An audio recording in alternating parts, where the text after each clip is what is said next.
Welcome to another episode of Two Brothers, Same Mother. It is finally here, game week, and not preseason game week, not, joint practices. Nah, it's for real, for real. But of course, I'm Sheik. See, the man that is to the left of me is AJ. And, we've been doing this now for almost a year.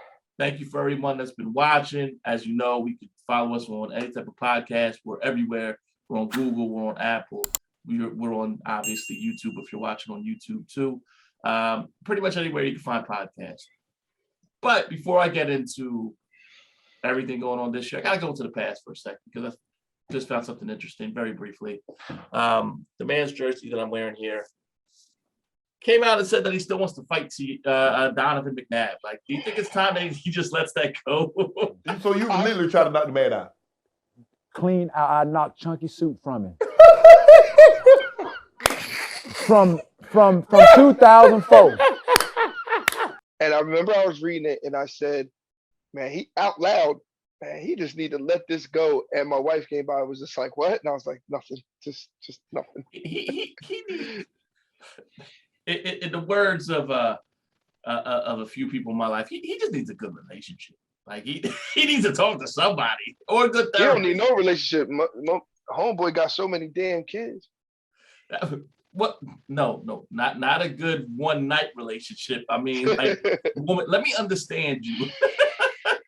But speaking of trying to make sense of a few things, official 53-man roster came out. You see the practice squad too. Some of the things that we predicted, some of the things that I predicted came true. Some of the things you predicted came true.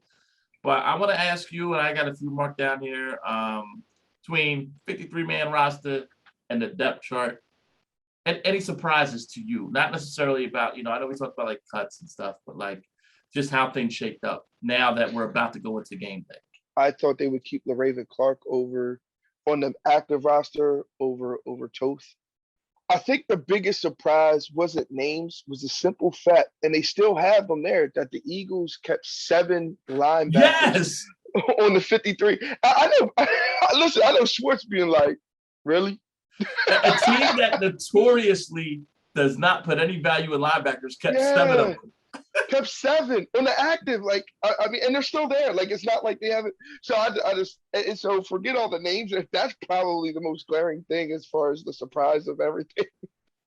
Any thoughts on the fact that Quez Watkins is considered the starting slot receiver, or just higher on the depth chart than Greg Ward after just one really nice play in a preseason game?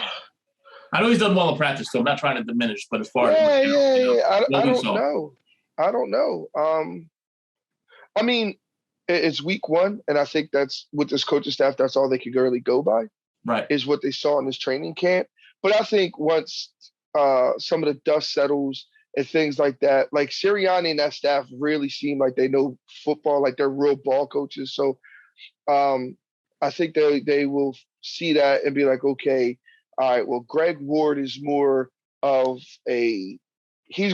you could run 60% to where what you call it would probably be that down to 25% of the offense. You don't want to expose Quez too much right now because he's kind of almost, I want to say almost like a one-trick pony, but he kind of is a one-trick pony. Well, he can do a few things, but the biggest thing he does, he's like that pitcher that got a change up and got a slider, but really 80% of the time throwing that fastball. Like right. He has an okay slider. Yeah, exactly. What's your thoughts on Greg Ward might become as far as reliability, the second coming of Jason Avant? I can see him doing that role as Avant was when you had a young Deshaun and Jeremy Maclin and stuff here. Absolutely. Yeah, I can see that. So not going to spend so much time on the roster. We're actually going to switch some stuff around here. I'm skipping the 5-pack questions in a particular way because our 5-pack is going to be more than a 5-pack of questions, because I'm going to ask AJ about predictions about particular groups or players with the Eagles. So it's the beginning of the season. We're going to have some fun with this. And I'm going to start with the man, we really don't know a lot about, Jalen Hurts. So 12 quarterbacks threw for over 4,000 yards last year. And Kyler Murray threw for like 3,948, just to give you an idea. But only 2 quarterbacks rushed for over 800 yards. Thoughts on Jalen Hurts with the extra game, throws for over 4,000 yards and rushes for over 800 yards? No chance, slight chance, maybe. I could be a maybe. I can see a couple games where he has like 100 yards, 120 yards rushing. Like, and I'm not saying because he's going to carry it that many times. I can see him have like one big 50-yard run somewhere or a 30-yard run in a game or something similar to that. Like I could see something like that. By the way, the guy that almost did it last year was Kyler Murray. Kyler Murray had like 872 rushing yards, and I told you like the passing yards. So I imagine he might have a season like that. Mar didn't do that? Lamar Jackson did not throw for 4,000 yards.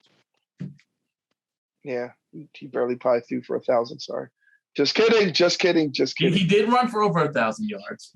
Don't get the Ravens fans mad. I know. Sorry, just kidding. It's a little early. We'll poop on them later. Yes, I mean, it's a possibility, but I think my theory is if he's passed for over 4,000 yards, he probably wouldn't have had to run as much. So, right. Well, my thought too, and this is why I look at Murray or Lamar. I mean, let's be honest. Lamar Jackson is way more dynamic as a runner than Jalen Hurts is, and as a passer too. At the moment, we don't know. You know what I mean? No disrespect to the former MVP, but I don't know why I feel like this defense is going to be good, but this offense is going to have its moments of explosion. Did you just say Kyler Murray was a better runner than Lamar? No. Lamar was no. I didn't say nothing about Kyler Murray. Lamar Jackson's a better runner and thrower than Jalen Hurts is what I'm saying. Oh, okay. Yeah. Okay. I thought you. No. I guess that's why I was like. I just told you Lamar Jackson ran for 1,000 yards as a quarterback. No. That's why I was like, wait, what just happened? No. So, Miles Sanders will rush for 1,200 yards this season and also have at least 400 yards receiving. No. No. I think he'll have like 1,200 yards rushing. I don't think he'll have 400 yards receiving. Elaborate. Why do you think? Is it just it's going to be more. He's going hands? Both. Okay. I just think you kept Boston Scott and Gainwell on there for a reason, and it seems like he's going to be almost like a 2-down back. So, and what I mean by 2-down back doesn't mean on first and second he's guaranteed to be out there, but it's just in a 4-play series he's only going to see maybe 2. You know what I mean? You think we're going to see Miles? I mean, and obviously we're taking major stabs here. Do you think Miles is going to have an opportunity to run some wheel routes like he did last year, or do you think that's just totally off the table at this point? I could see it happening, but I don't see that being like before, like last year. That was like the play. Like they were sitting there to get him open. No, I think him running a wheel route may be like the third option in the passing tree. You know what I mean? In that situation. So I was going to give you going. I personally think he breaks 1,000 yards, but I think he's going to have over 400 yards receiving. And the reason why I say that, I have a funny feeling that the screen game is going to be big, and I could see him breaking quite a few screen plays for 25 to 35 yards. Mm-hmm. So that's just my thought. I wasn't thinking about the screen game, but yeah, I can see that as well. But yeah, you make a good point. Over 17 games, I can see him getting 400 receiving yards if they're doing the screen. Yeah. Devontae Smith will have a Justin Jefferson-like season and will be considered in the running for Offensive Rookie of the Year. And when I say running, top 3. I would love for him to have a Justin Jefferson type year. He has the potential to do it. And you think about the quarterbacks that were drafted. Trevor Lawrence, Zach Wilson, Mac Jones, Justin Fields isn't even starting this first week. So you think about the people who would be in the running right off the bat. Normally it's a QB type thing. There's not many rookie running backs I can think of off the top of my head.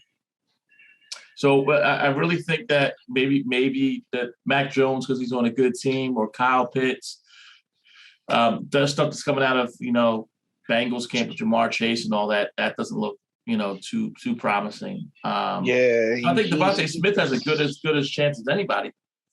Oh yeah. That's what I'm saying. I could definitely see that. I can. I'm not booking it like yo. It's No. but the potential is definitely there to do it. Jordan Mailata will be considered a top 10 left tackle in the league by the end of the year. Yes, I have a feeling he'll make the Pro Bowl this year if he stays healthy. All right, now we get to the fun stuff that might be a little ridiculous, but not really. Okay.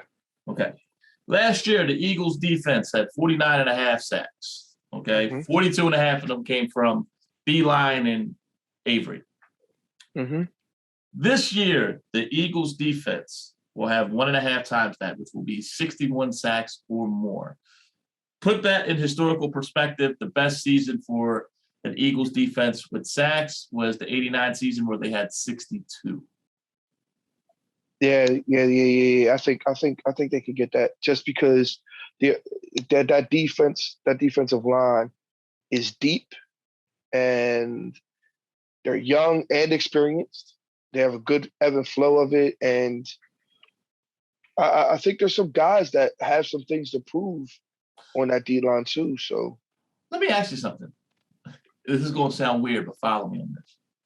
Will there be a person who is listed as a cornerback on this team with more sacks than interceptions this year? So I feel like we're going to be doing a lot of creative things like cornerback. You said a corner? A corner. So a Slay, a Maddox, a Nelson might have that will have more sacks than interceptions. Maybe as yeah, 2 sacks, 1 pick. I can see that. I mean, that's not outrageous. Mm-mm. That's not, Put it in perspective, last year, I think all the cornerbacks combined for like half a sack, last year. So. Yeah. But Right. I definitely see the Eagles. I can see the Eagles get 1.5 more sacks than last year.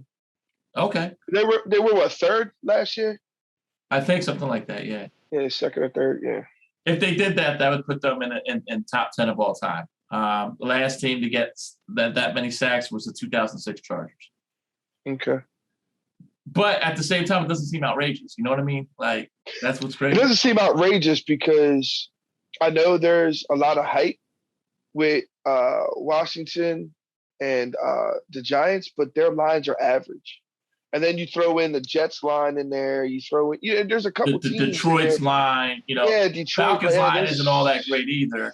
Right. So you got some bad offensive lines that you're playing. Not to mention, who knows where Dallas's line is going to be at? Who's going to be hurt? COVID could always play. Zach Martin looks like he's going to be out Thursday because of COVID. You just never know. You know what I mean? Right. So an Eagles linebacker will be considered. Or excuse me, an Eagles linebacker will be at the very least the Pro Bowl alternate this year. No. Don't think linebackers don't have an opportunity? No. Not in the NFC. No. Mm-mm. There's just too many decent linebackers in the NFC. Even as an alternate, you don't think they'd be considered top 10 linebacker at all? Okay. Mm-mm. I don't disagree. Just curious. And there is, you look at obviously the Khalil Macks, and you got the linebackers that are in Dallas that run around crazy, and right. You got Blake Martinez in New York. I forget the linebacker in Washington. They have a really good linebacker. Right. The two in Dallas, Khalil Mack. Like you just, I forget all the linebackers in Tampa Bay. The linebackers in Tampa Bay, the linebackers in San Fran, they healthy. You know what I mean? You just got way too many. Right. Way too many. There will be someone in the Eagles backfield, defensive backfield, that will have 5 or more interceptions this year. No. You don't think this team is going to be able to pick the ball off much, or do you think it's just going to be? I think they can. I just don't think a single person will have 5. And the Eagles will win the turnover battle by at least 10. They'll be at least plus 10 by the end of the year. Yes. I personally think the Eagles aren't going to get that many interceptions, but they're going to strip the ball quite often. One more thing. Punt returners are Jalen Rager, Devontae Smith, Greg Ward, in that order for punt return. Kickoff returners, Kenneth Gainwell and Boston Scott. And if they need a spark, they're going to put Quez Watkins back there. Will any of those 6 return a kick for a touchdown this year? No. No. Just with the rules of the NFL now, it's too hard now. Rager returned a punt last year for a touchdown. Yeah, against a team that kind of gave up on a game. Okay.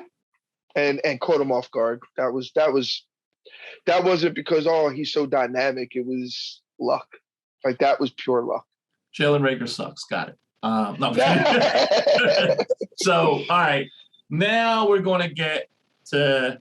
It seems like the show's going quick, but that's because the bulk is we have a full slate, 16 games to pick, including the Eagles game. Woo! First time in a long time, I remember there's only one Monday Night Football game as opposed to 2 this year. Okay, there's only one. Yeah. So Okay. I'm going to go in order. The very first one, Dallas at Tampa Bay. I'm kind of surprised that Tampa is 7.5-point favorites against the team that is hyped up like Dallas. You'd think it'd be a little closer. But that hype isn't that hype isn't as hype as Tampa's. In Tampa, they're going to hoist up that Super Bowl banner. It's Tampa Bay, bro. It's not. It's Tampa Bay.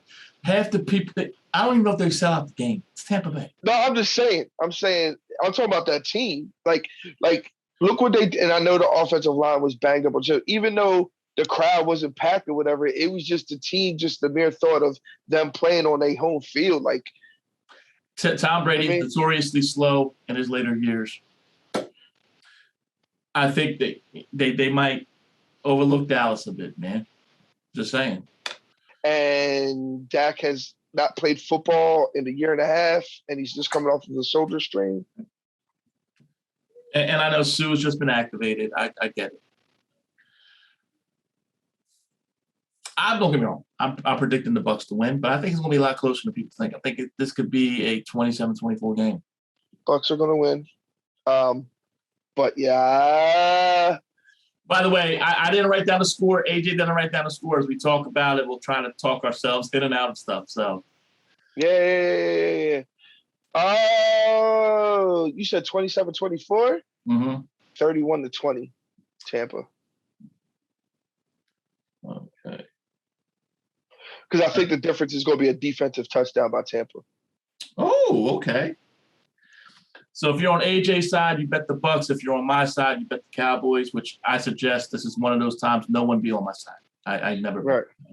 But to our picks, we both picked the Bucs, so we both during our picks segment. Yes, that's the only one I really know the betting lines are on that, and obviously there's one other game, but Jacksonville at Houston.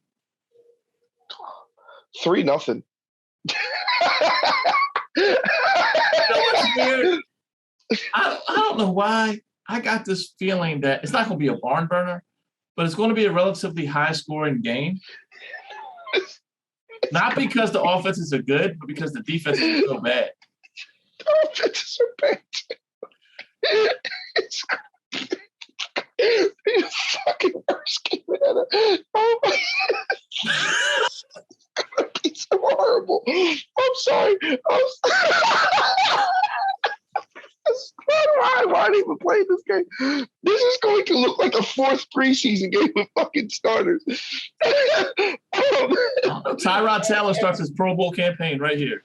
All right. I'm gonna go with Jacksonville winning, and I'm gonna say 20-14. Okay. I think this is one of those few games that Houston actually wins. They go 1-0, and it'll be the only time they have a winning record all year. I have Houston winning 24-17. The Chargers at Washington. I actually think this is going to be a fun game. I do too. I hate to say it, man, but I want to go with WFT, man. That's during Fitzmagic season, early in the season. First month and a half is normally Fitzmagic, or his first normally 4 to 6 starts. So yeah, I want to go with WFT and 28-24. Okay. And I think Washington, I think the same thing. I have the score 31-21. Okay. Seattle at Indianapolis. Even though the Colts have a better team, Ginger Jesus has done horrible against Seattle. I don't think he's ever beaten Seattle. I think in a shocker, Seattle wins. And I want to say a score of 24-21. All right. I have Seattle too, 31-27. Think that Indy's defense is struggling with some injuries. We don't know. There's going to be a few game time decisions. That stuff with the O-line having COVID and nope. So there's been a gambling thing, okay? There's a gambling thing. It's called Fade Wentz. And basically the idea is that any opportunity you have where he's going up against a somewhat decent team, bet against Carson Wentz. Right. But that's what I'm saying. Like, he's even in that 20. I'm not even just talking about the Eagles. I'm talking about nationwide. Like, there's a Fade Wentz movement. No. But what I'm saying is even in 2017 on that magical run, he went up to Seattle and didn't play very well. Fumbled the ball, going into the end zone. You know what I mean? Just something about, I know it's in Indy, but it's just something about Seattle, man. Just the Sam Darnold, Robbie Anderson Bowl. New York Jets at Carolina. I'm gonna go with the Panthers. The Jets offensive line is just too bad. And I'm gonna go 24-17. I have the Panthers as well, and I have the Panthers at 21-14. Still don't know who the Jets starting running back is. Yeah. I mean, a game that this is the other game I actually happen to know the betting line on. Minnesota is 3-point favorites against Cincinnati in Cincy. Now, just a note, Cincy's they had a guard, and I can't remember his name, that came in so out of shape that basically they got some journeyman now starting at right guard. And I think right tackle's kind of screwy too. Issues with Jamar Chase. Joe Burrow doesn't seem to be like his normal self, not trusting his knee. Any worry on the fact that, not so much on Burrow, but just the O-line and everything else around Burrow might not be strong enough to deal with Minnesota? Yeah, the Minnesota's is a team that is going to be competing for the playoffs and stuff. So I'm definitely going Minnesota, and I'm going to Minnesota probably like 31-13. Wow. I just think there's going to be, with all those situations like the O-line and just I could be wrong, because I thought Cincinnati was going to be a better team than this, but we're not seeing all the dumpster fire stuff that's happening. It's just, yeah. Well, I mean, here's the thing. When I saw the line, and like I said, I like to gamble. For some reason, people who are very smart at Vegas, they're very, very smart. That's why they set the line. They think that this game's going to be close. I don't see it. I mean, I have it closer, but I have Minnesota 28-20, and I don't even feel like it's going to be that close. Right. One of those late touchdown type deals by Cincinnati Yeah, at the end. I just think, Devin Cook's going to run wild on him. And but I guess Kirk Cousins could throw 3 picks or something like that. But yeah. So you picked the Vikings as well? Yeah. Fun game, I think, that for this one. Arizona at Tennessee. Am I even surprised? I'll go with Tennessee. But a close one, like a 24-21 type game. I have Tennessee 27-24. So, but Tennessee. So we both see about 3 points. Right. I really like Tennessee, man. And I just think the reason why, it's just because it's at Tennessee. I think it was in Arizona, I would flip. Yeah. Well, I mean, the only issue with Tennessee, but it's also the same issue with Arizona, is the defense isn't like that. The defense is very suspect. So I'll be curious to see how JJ Watt does in Arizona. what you call it over there in Tennessee now? The receiver, Oh yeah, Julio Jones. Julio. Yeah. Yeah, I thought they made a defensive splash too, and I can't think of it at the moment. They might have, but I definitely know Clowney's in Cleveland. San Fran at Detroit. I'm going San Fran, and I'm gonna go 24-10. So I have San Fran too. I have them at 28-17. Although I do think that this might be one of those games Detroit starts up 10-0. And like people go, oh, boo, bring in Trey Lance, boo. And then just go on a nice streak there. Pittsburgh at Buffalo. I'm going Buffalo. Another 24-21 type game. I think Buffalo destroys them, man. I think it's 35-17. Okay. This, to me, might be the game of the week. Cleveland at Kansas City. I think this is going to be a fun game. I'm going to go with Kansas City. But I'm going to go 31-30. Yeah, I think the Chiefs may kick a field goal at the end to win it. I have Kansas City 28-24. Little note, Patrick Mahomes is 10-0 in September. So I think the streak will come eventually, but not at home against Cleveland. And I think, sorry to cut you off, but I think the Chiefs are the only ones that played their starters for 3 quarters in the preseason. Right. Yeah. Andy wasn't playing. And Andy has an amazing record in September in Kansas City going back to Alex Smith. I feel like he had a great record in September with Philly too. So, the exception of we always seem to lose the home opener to whoever won the Super Bowl that year for a little while. Green Bay at New Orleans. I'm going Packers. Going Packers, and I'm going to say 28-20. All right. This will be my week 1 prediction. Everyone's going to flip out and say, is Jameis Winston really going to be MVP? Because they're going to win. They're going to pull out a victory. 31-28. That's my surprise for this week. New Orleans over Green Bay. I think Aaron Rodgers and all that, he might just be like, eh. Wow. Yeah, that time's done. He left that in Tampa Bay. Wow. Eating W's. Denver at the Giants. I'm going to go in the words of the Swami, G-Man.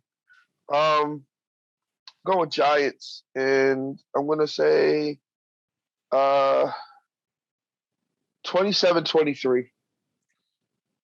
I personally think the Giants are not going to be that great this year. I think that they might be one of those teams that has 7-8 wins, but don't deserve 7-8 wins. And I think they're going to lose this one, man. I think Denver wins. Teddy Bridgewater does a hell of a job, 24-20. Miami at New England. And I'm going to say 27-23.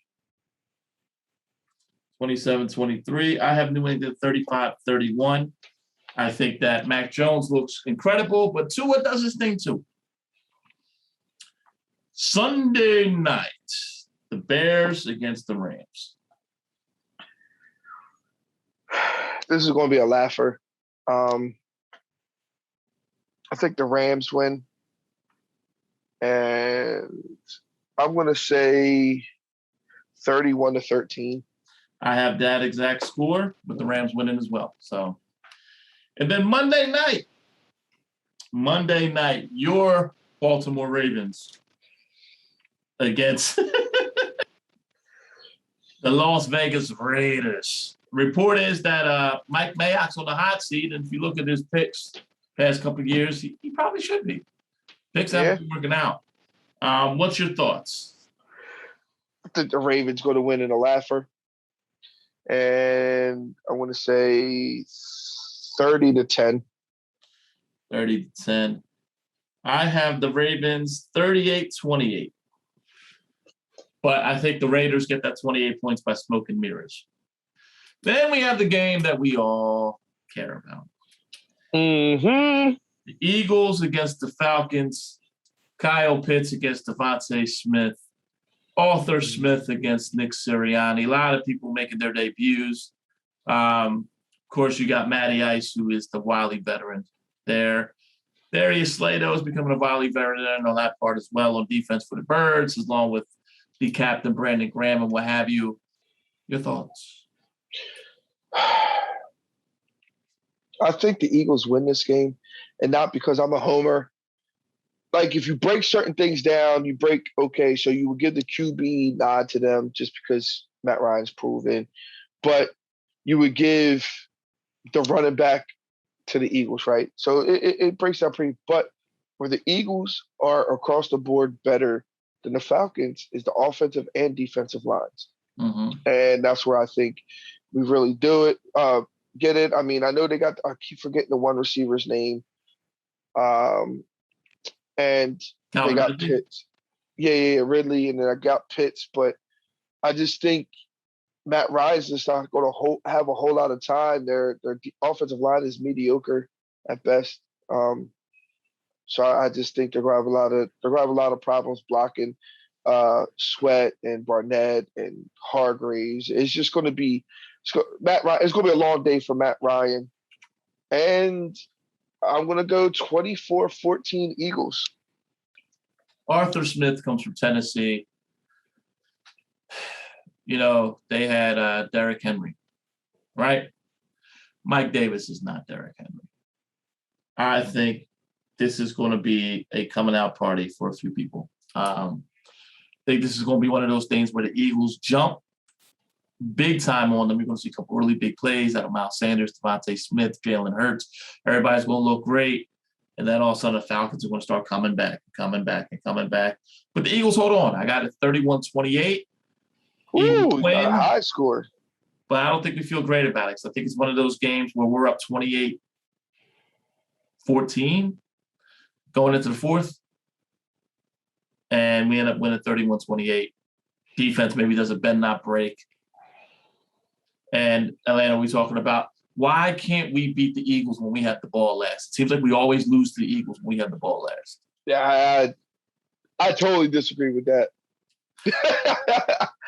Listen, I know how the Eagles are, and it doesn't matter who the coach is. It always seems like they'll get a big lead. Like, it doesn't matter who it is, right? And it seems like they'll chip away. It seems like every coach they've ever had has always let off the gas early, whether it's Reed, Chip, Right. you know what I mean? No matter what. So I get all that.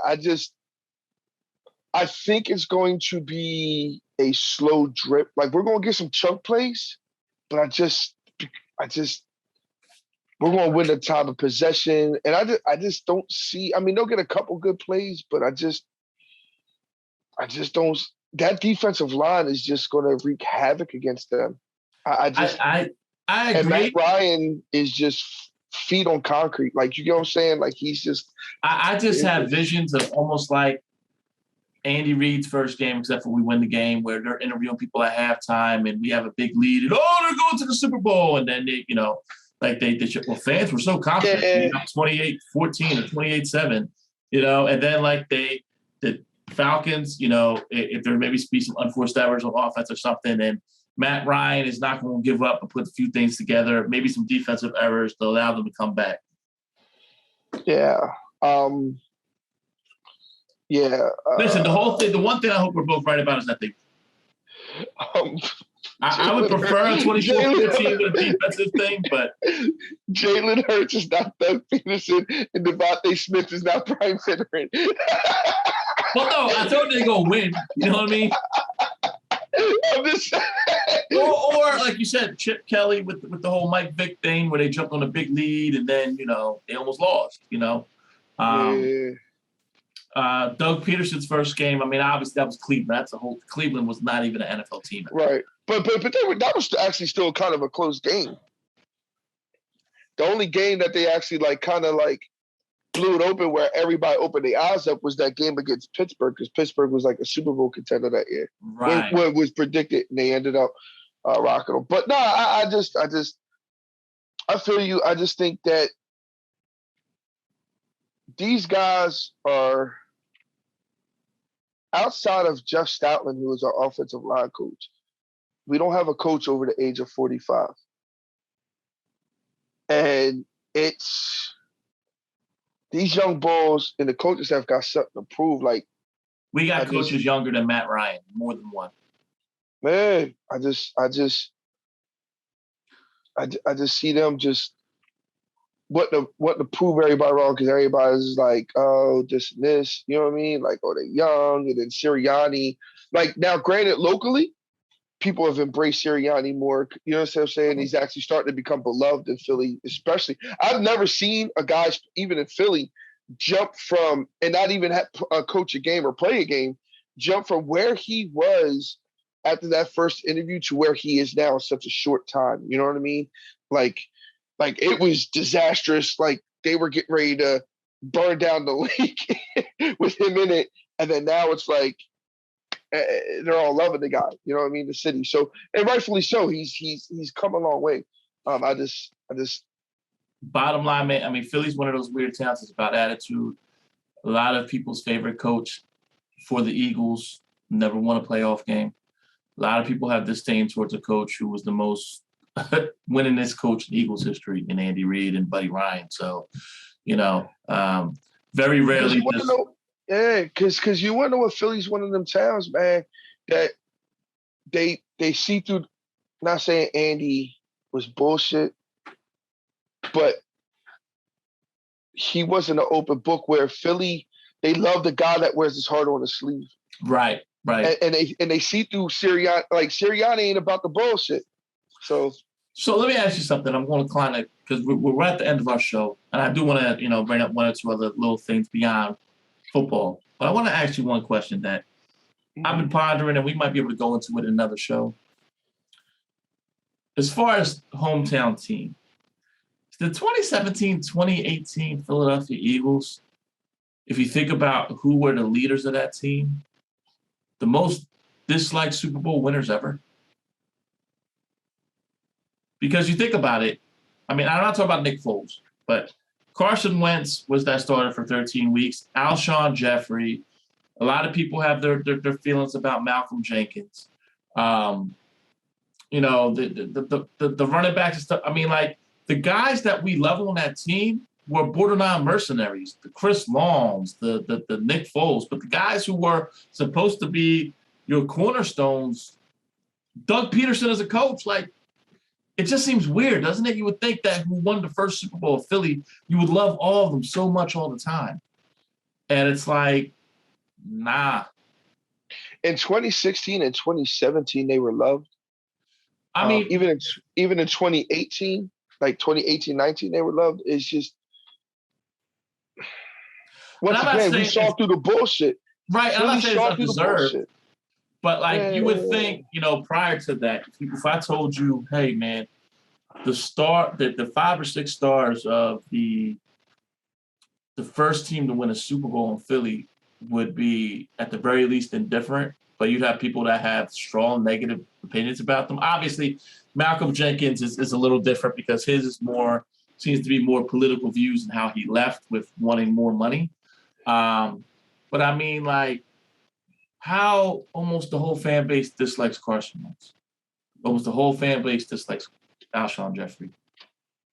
Almost the whole fan base feels that Doug Peterson was a fraud for the most part. And I don't mean that in a disrespectful way, but he was not a Super Bowl winning coach. He just had a Super Bowl winning staff. The fact that, like, you look at some of these dudes and you're just like, you would think that the top, even how, some people feel about Zach Ertz and Jason Peters, and you would think that these guys would never have to pay for a meal again in Philly. And it prior to, I mean, once again, if you know the backstory, then you could understand, but it's almost like a bizarro world type thing. You would never think that. You wouldn't. And it sucks that it turned out that way. I think Ertz still don't have to buy, especially that after he came out and he was like, "Yo, we worked it out." After that. I think Ertz is good. But if you look at everybody you named excluding Malcolm, right? And for the most part, people don't hate Malcolm. You know what I mean? For the most part, well, let me put it like this: for the most part, people, most of the fan base doesn't hate Malcolm for what he did on the field. If you ask people just about his field play, 85 or 90% of the people would love Malcolm Jenkins.